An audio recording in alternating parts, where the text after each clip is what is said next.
तो जी हाँ दोस्तों, फाइनली वो खबर निकल कर आ गई जिसको हम लोग काफी लंबे समय से सुनने के लिए बहुत ही ज्यादा उत्सुक थे। बहुत ही सुकूनदायक खबर है, बिल्कुल एंड तक इस वीडियो को देखते रहिए। मैं आपको सारी कुछ चीजें बिल्कुल डिटेल में बताने जा रहा हूँ। बस इसी तरह की एक्सक्लूसिव खबरों के लिए खंडवा डिफेंस फैक्ट को सब्सक्राइब जरूर कर लीजिएगा। तो दोस्तों, आप सभी को याद होगा, मैंने आपको श्रीलंका के अंदर पड़ने वाले दुनिया के सबसे खराब एयरपोर्ट्स में से एक मटाला एयरपोर्ट के बारे में एक बार आपको बताया था। ये जो मटाला एयरपोर्ट है, इसे चाइनीज कंपनियों द्वारा बिल्ड किया गया था और श्रीलंका को काफी ज्यादा सपने दिखाए गए थे इस एयरपोर्ट को लेकर कि देखिए आप इसे बनवा लीजिए, इसके बाद आपके यहाँ टूरिस्ट की लाइन लग जाएगी और इस एयरपोर्ट के चलते आपको काफी ज्यादा राजस्व जनरेट होगा। इसके लिए चाइना के द्वारा वित्त पोषण भी किया गया और जो श्रीलंका के ऊपर टोटल चाइना का 4.2 बिलियन डॉलर्स का ऋण है और जिसकी रीपेमेंट न कर पाने की वजह से वर्ष 2022 में श्रीलंका दिवालिया हो गया था, उसी में से 209 मिलियन डॉलर का लोन इस एयरपोर्ट के निर्माण के लिए भी चाइना की एक बैंक द्वारा दिया गया था। इस बैंक का नाम है एक्सिम बैंक। दरअसल इस एयरपोर्ट को बना तो लिया गया, लेकिन इस एयरपोर्ट के ऊपर ट्रैफिक बिल्कुल न के बराबर होता है। इवन इतना ज्यादा घाटा श्रीलंका को होता है कि इस एयरपोर्ट का जो इलेक्ट्रिसिटी का बिल है वो भी एयरपोर्ट अथॉरिटी पे नहीं कर पाती। ऐसी परिस्थिति में इनके पास एकमात्र ऑप्शन ये था कि इस एयरपोर्ट का संचालन बाहरी कंपनियों को सौंप दिया जाए ताकि इन्हें राजस्व समय पर मिल पाए और एटलीस्ट जो इन्वेस्टमेंट इसके पीछे किया गया है वो हमारा वापस आ जाए।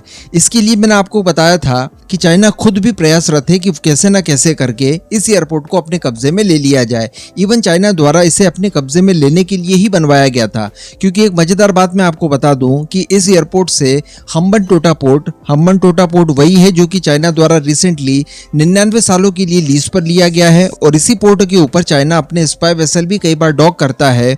उससे केवल 29 किलोमीटर की दूरी पर पड़ता है। केवल 34 मिनट लगते हैं आपको इस मटाला एयरपोर्ट से हम्बनटोटा पहुंचने में। लेकिन आप सभी को शायद याद होगा, मैंने आपको एक वीडियो में ये भी बताया था कि रशिया द्वारा भारत को ये ऑफर दिया गया है कि क्यों ना हम दोनों देश मिलकर इस एयरपोर्ट को अपने कब्जे में ले लें और हम ही इसका संचालन आपस में जॉइंट वेंचर तैयार करके करें। हालांकि बाद में ये खबरें भी निकल कर आई कि भारत की कुछ कंपनियां इतनी सक्षम है कि वो अकेले भी इस एयरपोर्ट को अपने संचालन के लिए अधिग्रहित कर सकती है और वो काफी अच्छा ऑप्शन भी था। लेकिन अब खबर निकल कर आ रही है कि श्रीलंका द्वारा बहुत ही जल्द भारत और रशिया को इस एयरपोर्ट को सौंप दिया जाएगा। जी हाँ, यानी भारत और रशिया की कंपनियों ने मिलकर इस एयरपोर्ट को अधिग्रहित कर लिया है पूरे 30 सालों के लिए और इसकी जानकारी खुद श्रीलंका के कैबिनेट के द्वारा ही दी गई है। तो इसके लिए बताया जा रहा है कि जो भारतीय कंपनी है उसमें शौर्य एरोनॉटिक्स प्राइवेट लिमिटेड शामिल है और रशिया की तरफ से airports of region management company शामिल है। इन दोनों कंपनियों द्वारा संयुक्त रूप से इस मटाला एयरपोर्ट को अधिग्रहित किया गया है। हालांकि यहाँ पर श्रीलंका की कैबिनेट द्वारा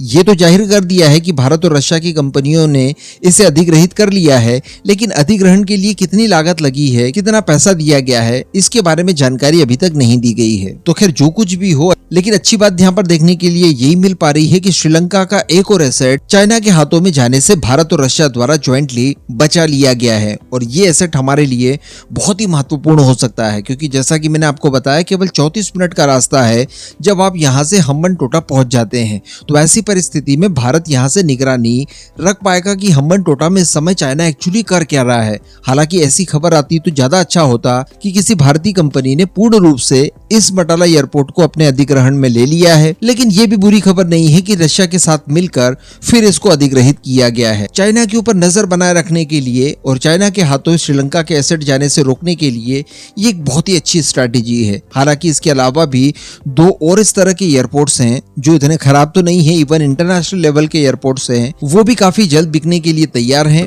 और भारतीय कंपनियों की नजर उनके ऊपर भी है।